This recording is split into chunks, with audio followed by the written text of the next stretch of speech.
Hey guys, welcome back to another video. In this video we will talk about gradient boosting, right? और अगर तुमने gradient boosting नहीं पढ़ी है कहीं से भी या फिर मेरे से भी नहीं पढ़ी है तो मैं तुम्हें एक एडवाइस दूंगा कि भाई पहले बूस्टिंग का कंसेप्ट समझ के आ जाओ, क्योंकि ये कहीं ना कहीं तुम्हें हेल्प करेगा इसको और अंडरस्टैंड करने में, राइट? सो मैं चाहता हूँ कि तुम ये बूस्टिंग देख लो एक बार, एडा बूस्ट क्या होता है और ग्रेडियंट बूस्टिंग क्या होता है, so that you will have to knowledge कि भाई हाँ क्या क्या हो रहा है, right? So gradient boosting start करते हैं. सो ये मेरा ही ब्लॉग लिखा हुआ है, मीडियम में ब्लॉग है, मैं तुम्हें लिंक दे दूँगा, तुम पढ़ सकते हो, फॉलो कर सकते हो, ठीक है?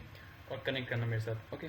सो इस ब्लॉग में मैंने ग्रेडियंट बूस्टिंग का कंसेप्ट रखा है जिसमें मैथमेटिक्स और ज्योमेट्रिक दोनों है. तो मैं ज्योमेट्रिक तक आज बताऊँगा और mathematics we will discuss in next video, right?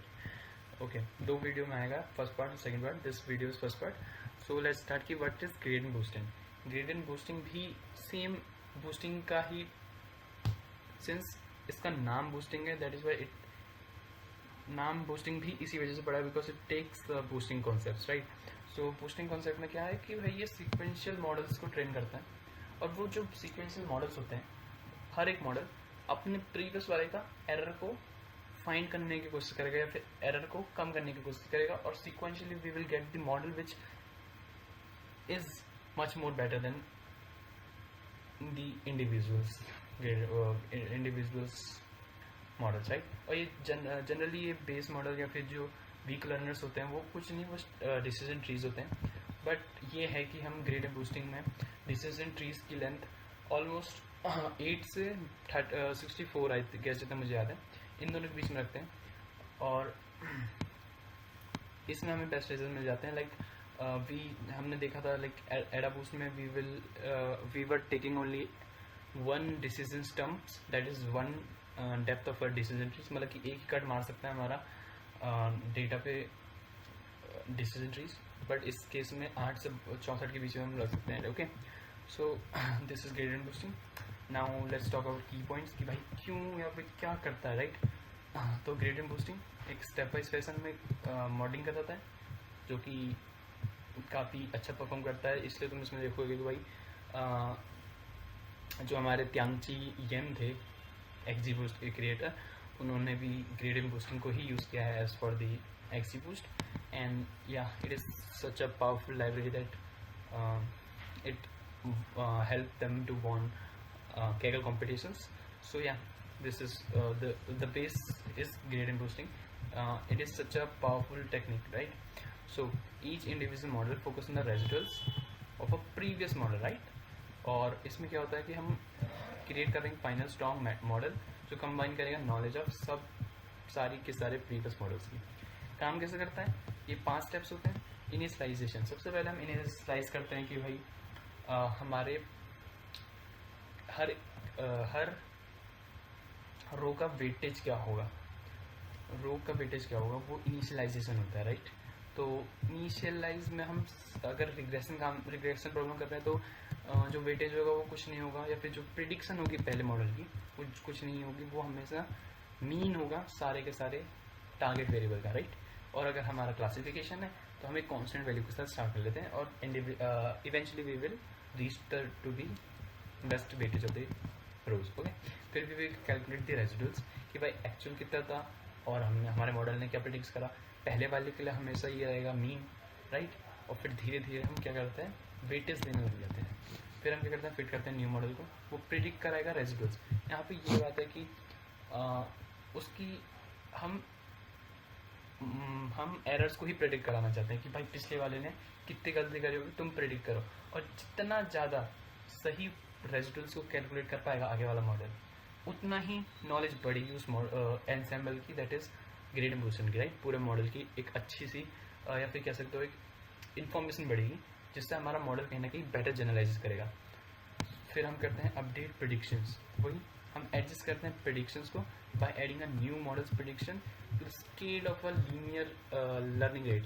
अभी लर्निंग रेट क्या है मैं थोड़ी देर में बताऊंगा, फिर हम डिस्कस करते हैं. और फिर नेक्स्ट स्टेप होता है रिपीट. हम यही प्रोसेस को करते हैं, लेकिन पहले वाले में इनिशियलाइजेशन तो होगा, लेकिन इनिशियलाइजेशन सिर्फ फर्स्ट मॉडल के लिए है कि मीन होगा, बाकी दूसरों के लिए अलग अलग होगा, राइट? फिर वी डिस्कस अबाउट रिग्रेशन में कैसे काम करता है। रिग्रेशन में ये कॉन्टीन्यूस टारगेट वेरिएबल्स के लिए काम किया जाता है, और ये बेस्ट होता है, मतलब बेटर होता है for non linear and complex patterns and finding the relationship between the inputs and target variables. Okay, फिर इसके फीचर्स ये हैं कि भाई ये फ्लेक्सिबल होता है बहुत ज़्यादा, इसमें हमें कुछ खुद से फीचर इंजीनियरिंग की ज़रूरत नहीं पड़ती उतना, और कहीं ना कहीं ग्रेडियंट बूस्टिंग को हम अगर जो डिफ़ॉल्ट पैरामीटर थे उसके साथ भी लगाएंगे तो तुम पाओगे कि भाई जो अदर मॉडल्स हैं उनसे कहीं ना कहीं बेटर परफॉर्म कर रहा है हमारा ग्रेडियंट बूस्टिंग, राइट। फिर एक्यूरेसी में भी कहीं ना कहीं अच्छा हो जाता है, और रोबस्टनेस मतलब कि आउटलायर्स या फिर नॉइजी डेटास को हैंडल कर सकता है, तो ये भी इसका हाई लेवल फीचर है। फिर अगर हम क्लासिफिकेशन में बात करें तो यहाँ पे हम क्या करते हैं, हम कैटेगरिकल डाटा वेरिएबल्स को क्या कर रहे हैं, टारगेट वेरिएबल को क्या कर रहे हैं, प्रेडिक्ट करने की कोशिश कर रहे हैं। सो इसमें भी बहुत अच्छा है, जिसमें ये एक डिसीजन बाउंड्रीज बनाता है। मतलब क्या होता है कि पहला वाले ने अपनी बाउंड्री बनाई, दूसरे वाले ने अपने बनाई, एंड तीसरे वाले ने अपनी बनाई, तो फिर जब फाइनल होगा तो वो एक मिक्स बाउंड्रीज होगी। ओके, फिर इसके भी फीचर ये है कि भाई हाई परफॉर्मेंस है, वर्सेटाइल है, मतलब adepts to the various type of classification problems, and feature importance, ये कहीं ना कहीं इन वो फीचर्स को फाइंड आउट करने में मदद करता है जो इन्फ्लुएंस कर रहे हैं for the targeted variable, right. And ये जो एडिटिव मॉडलिंग अगला कॉन्सेप्ट है वो कहीं ना कहीं वही है जो स्टेप वाइज हम बैगिंग में यूज़ कर रहे थे।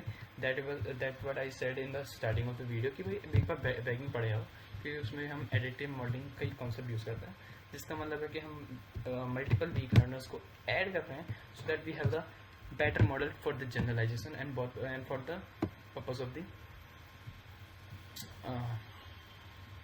Better model. ओके, वही कि डिसीजन ट्रीज ही होते हैं वीक लर्नर्स, और जिसका high bias and low variance रहता है, and by adding the multiple weak learners in a sequence gradient boosting reduce the both bias and variance resulting in high performance accuracy model.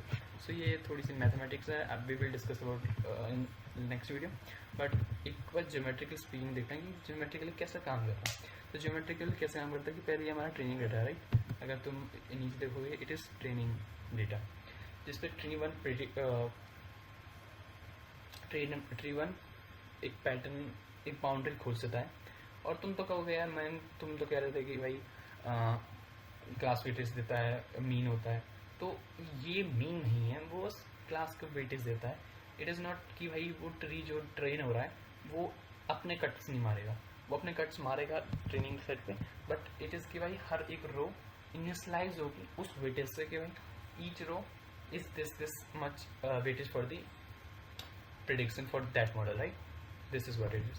And then these जो ये देख रहे हो decision boundary पहले tree से हो जाएगी दूसरे ट्रेनिंग डाटा में, दूसरा ट्रेनिंग ट्री क्या करेगा कि जो ये इसने डिसीजन बाउंड्री बनाई है उस पर जो रेजिडुअल आया कहीं ना कहीं उन रेजिडुअल्स को प्रेडिक्ट करने की कोशिश करेगा, सो दैट कि हमारा मॉडल कहीं ना कहीं लर्न करे, नॉलेज ले, ठीक है।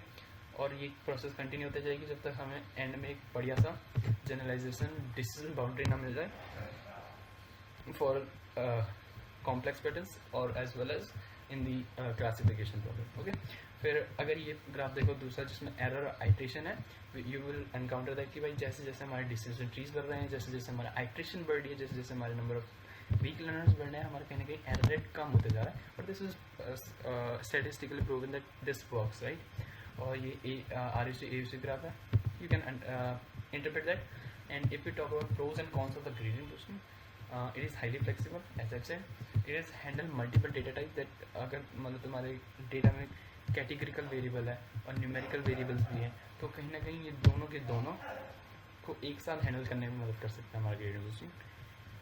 फिर आता है कि पहले कम्युनिटी सपोर्ट, यहाँ पे तुम्हें बहुत सी अदर लाइब्रेरीज लाइक XGBoost हो गया, लाइट GBM हो गया, कैड बूस्ट हो गया, ये सारे तुम्हें मिल जाएंगे जो कि कहीं ना कहीं ग्रेडियंट बूस्टिंग के कॉन्सेप्ट के ऊपर बिल्ट है, और कहीं ना कहीं बेटर परफॉर्म कर जाते हैं ग्रेडियंट बूस्टिंग से, क्योंकि उसमें हाईली तुमने फीचर लगा रखा है, right, that's why. And then high predictive accuracy बढ़ जाती है, बट इसके भी कुछ कॉन्स है, that is prone to outfitting, complex extensive, difficult to tune and less interpreted. Okay, so yeah this is first video, मैं आपको नेक्स्ट वीडियो में बाय।